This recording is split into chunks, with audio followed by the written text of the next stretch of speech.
Sherlock Holmes.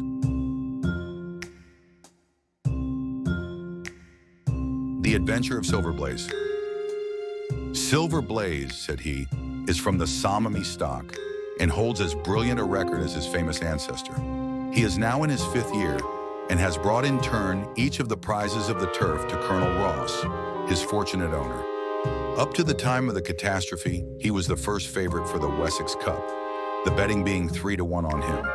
He has always, however, been a prime favorite with the racing public and has never yet disappointed them, so that even at those odds, enormous sums of money have been laid upon him. It is obvious, therefore, that there were many people who had the strongest interest in preventing Silver Blaze from being there at the fall of the flag next Tuesday. The fact was, of course, appreciated at King's Pyland, where the Colonel's training stable is situated.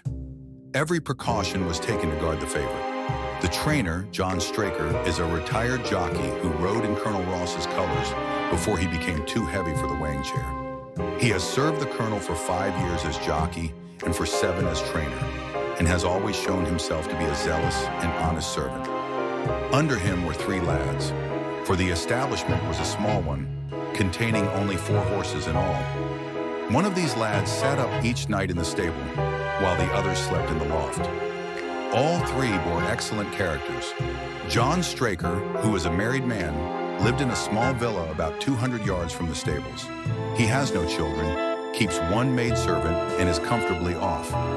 The country round is very lonely, but about half a mile to the north, there is a small cluster of villas which have been built by a Tavistock contractor for the use of invalids and others who may wish to enjoy the pure Dartmoor air. Tavistock itself lies 2 miles to the west, while across the moor, also about 2 miles distant, is the larger training establishment of Mapleton, which belongs to Lord Backwater and is managed by Silas Brown.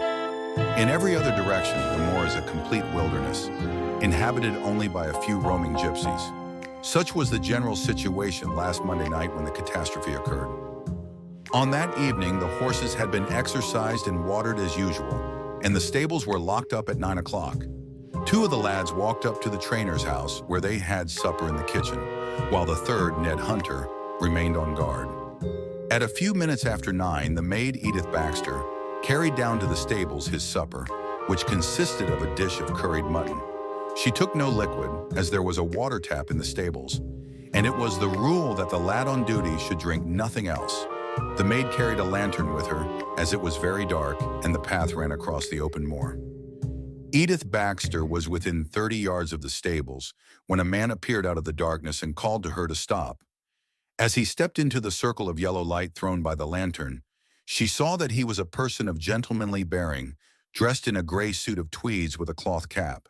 He wore gaiters and carried a heavy stick with a knob to it.